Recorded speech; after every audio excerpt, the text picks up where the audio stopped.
नमस्कार। India debate में आप सबका स्वागत है। मैं हूं आशुतोष पाठक। मित्रों, आज एक खबर आप लोगों ने देखी होगी।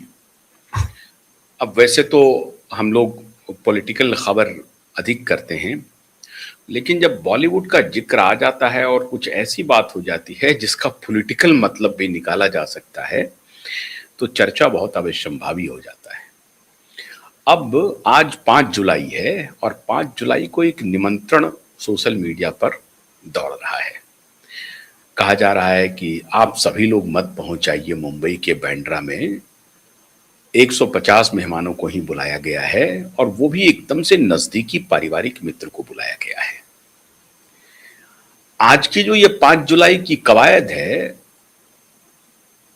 ये बिल्कुल एक साल पहले एक सरप्राइज दिया गया इसी 5 जुलाई की कवायद के लिए, लेकिन ये 5 जुलाई 2026 में आएगी, इसकी घोषणा उस वक्त नहीं हुई थी।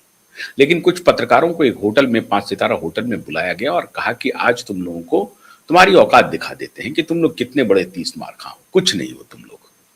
ये देखो कि मैं इतने वर्षों से एक महिला के साथ घूम रहा हूं और तुम्हें कानो कान खबर नहीं हुई, तो आज मैं मिलाता हूं और ऑफिशियली घोषणा करता हूं कि ये मेरी नई दोस्त है।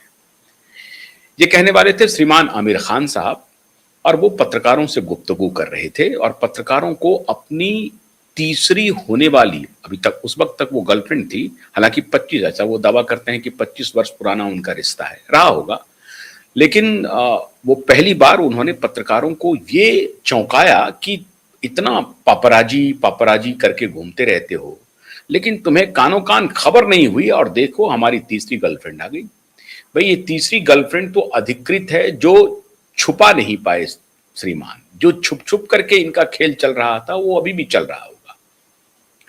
लेकिन खैर, अभी मैं पूरे डिटेल में आता हूं।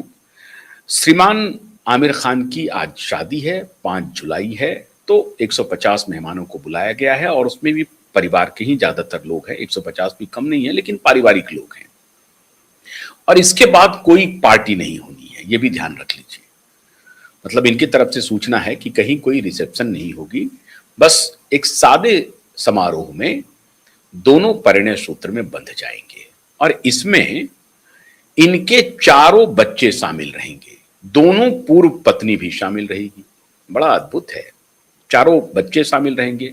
चार मतलब इनके जो बच्चे हैं, जुनैद, जैद, जो भी है, आजाद, और एक जो नई पत्नी आ रही हैं वो अपने साथ एक बेटे को भी ला रही हैं, तो उनका भी एक पूर्व पति से एक बेटा है, तो वो बेटा भी रहेगा साथ में, उनका भी तलाक हो चुका है। तो ये आज शादी है, तो आप सभी घी के दिए जलाइए, बहुत खुशी की बात है। लेकिन इसके पहले कि मैं आमिर खान के तीनों शादियों की चर्चा करूं और ये क्यों महत्वपूर्ण है, मिस्टर परफेक्शनिस्ट अपने जीवन में इतने इम्परफेक्ट कैसे हो जाते हैं, मैं हैरान हूं। इनको पूरी दुनिया परफेक्शनिस्ट कहती है। फिल्मों के अवार्ड फंक्शन में ये नहीं जाते हैं, क्योंकि अगर इनको अवार्ड मिला नहीं तो फिर वो अवार्ड फंक्शन का ही विरोध कर देते हैं और वो जूते की नोक पर रखते हैं।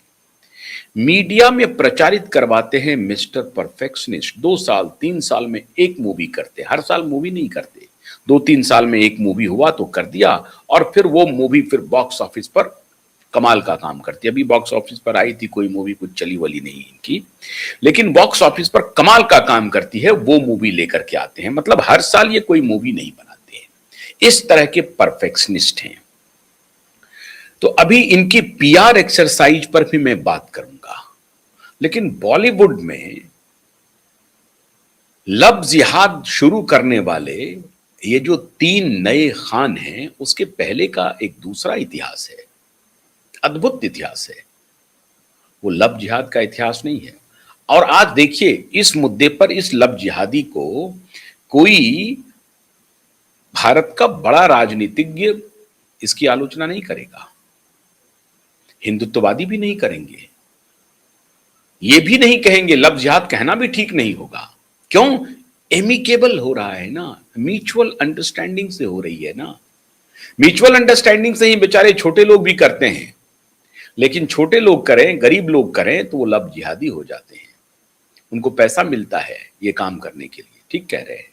लेकिन ये आइकॉन जो समाज को पथभ्रष्ट कर रहे हैं, पूरी तरीके से कर रहे हैं, वो व्यक्ति कितनी साफगोई से निकल जाता है।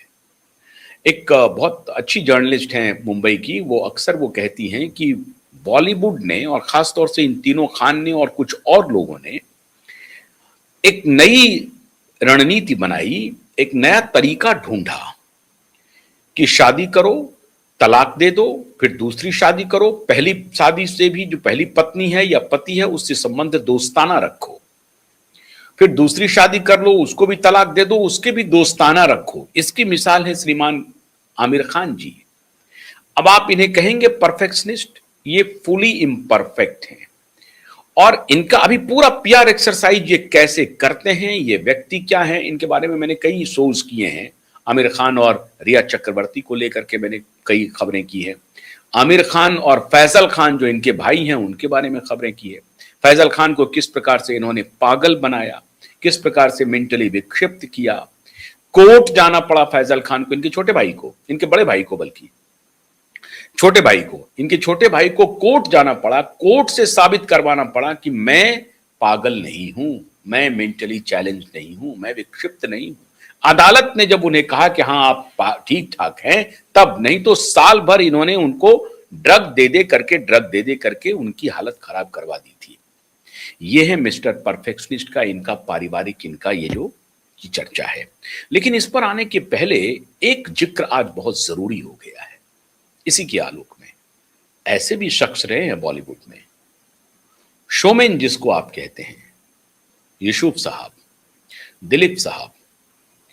उनकी एक किताब है सब्सटेंस एंड शैडो, मेमोइर्स है उनकी। वो खुद लिखते हैं सब्सटेंस एंड शैडो में कि मेरी जिंदगी की सबसे बड़ी भूल थी एक।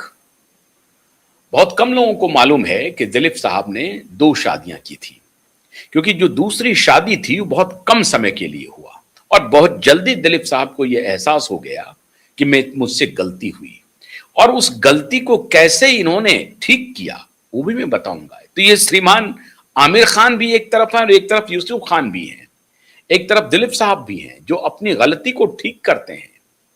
1966 में जब ये 44 साल के थे तो 22 साल की थी बेगम इनकी शायरा बानो, जो इनकी बेगम बनी बाद में, शायरा बानो। और शायरा बानो ने खुद कहा कि जब मैं 12 साल की थी तब से मैं एडमायर कर रही थी कि मैं यूसुफ साहब से शादी करूंगी, मैं अगर शादी करूंगी तो दिलीप कुमार से ही करूंगी। और वो कह रही थी कि मुझे 8-10 साल इंतजार करना पड़ा, जब मैं जवान हुई, शादी के लायक हुई, तो 22 साल जब मेरी उम्र हुई तब मैं यूसुफ साहब से शादी किया। और वो उस वक्त यूसुफ साहब 44 साल के थे। अब ये जो 16 का आंकड़ा है बॉलीवुड में बड़ा इंटरेस्टिंग है। ये यूसुफ साहब पर भी जच रहा है और श्रीमान आमिर खान पर भी जच रहा है। एग्जैक्टली 16 साल के बाद 1986 में यूसुफ साहब ने दूसरी शादी कर ली आसमा रहमान से। आसमा रहमान बहुत एक्ट्रेस नहीं थी, लेकिन एक खूबसूरत एक महिला थी जो कनाडा में जाकर के बस गई। और लोग कहते हैं, चर्चा इस प्रकार की थी उस वक्त बॉलीवुड में कि आसमा रहमान से जो यूसुफ साहब की शादी हुई उसके पीछे यूसुफ साहब की 2 बहनों का हाथ था। क्यों? क्योंकि दिलीप साहब की जब शादी हो गई शायरा बानो से तो ये 2 बहनें नाराज थी, क्योंकि शायरा बानो का जो व्यवहार था वो ठीक नहीं था। तो वो एक तो परिवार के लोग उनसे नाराज रहने लगे और उनके ऊपर ये तोहमत मढ़ा गया कि दोनों बहनों ने मजबूर कर दिया दिलीप साहब को कि आप दूसरी शादी रचा लो, क्योंकि ये बहुत नक्सचड़ी हैं शायरा बानो। और चुपके से उन्होंने 1982 में आसमा रहमान से शादी कर ली। अब इनकी मुलाकात हुई थी एक क्रिकेट मैच के दौरान हैदराबाद में, और आसमा की बहनों ने और इनकी बहनों ने इनकी मुलाकात करवाई। मतलब आसमा के भी रिश्तेदार थे और दिलीप साहब की बहनों ने आसमा रहमान से इनकी मुलाकात करवाई। और फिर आसमा रहमान जहां जहां दिलीप साहब जाते थे, उस किताब में उन्होंने लिखा है कि ऐसा लगता था कि कोई मेरी आइटिनरी उनको लीक कर देता था। जहां जहां मैं जाता था वहां आसमा रहमान खड़ी मिल जाती थी। और बाद में ये फिर दोस्ती में बदली, फिर दोस्ती प्यार में, और फिर 1982 में चुपके चुपके उन्होंने शादी कर ली। लेकिन ये शादी लंबी चली नहीं, 2-3 साल में ही 2 साल के बाद 1983 में ही बल्कि उन्होंने डिवोर्स के लिए अपनी बात को आगे बढ़ा दिया। और जब ये बात पता चली शायरा बानो को तो बहुत दुखी हुई, क्योंकि उन्होंने चुपके से किया था और ये न्यूज़पेपर से पता चला, मतलब मीडिया से पता चला शायरा बानो को कि यूसुफ साहब ने दूसरी शादी कर ली है, तो वो सदमे में चली गई। लेकिन उसके बाद यूसुफ साहब ने आकर के माफी मांगी और कहा कि मुझे थोड़ा सा वक्त दीजिए, मैं विधिवत रूप से कानूनी तौर पर मैं आसमा रहमान से तलाक लूंगा और आपसे दोबारा फिर आकर के निकाह करूंगा और आपका ही मैं बन के रहूंगा। ऐसा भी नहीं, न सिर्फ इतना किया यूसुफ साहब ने, बल्कि एक माफीनामा ड्राफ्ट किया लीगली, और उन्होंने उनके पिताजी को लिखा कि मैंने जो आपको वचन दिया था, जो वायदा किया था शायरा बानो की शादी के पहले, उस वायदा को मैं पूरा करूंगा। ये मेरी जीवन की सबसे बड़ी भूल है और इस भूल के लिए मैं ये माफी चाहता हूं। उन्होंने माफीनामा लिखा, ये लीगल डॉक्यूमेंट बनाया, माफीनामा लिख करके, एफिडेविट पर लिख करके कहा कि मुझसे बड़ी भूल हुई है, आप मुझे माफ कर दीजिए। और उसके बाद विधिवत तरीके से आसमा रहमान से यूसुफ साहब ने तलाक लिया और फिर शायरा बानो के साथ रहे।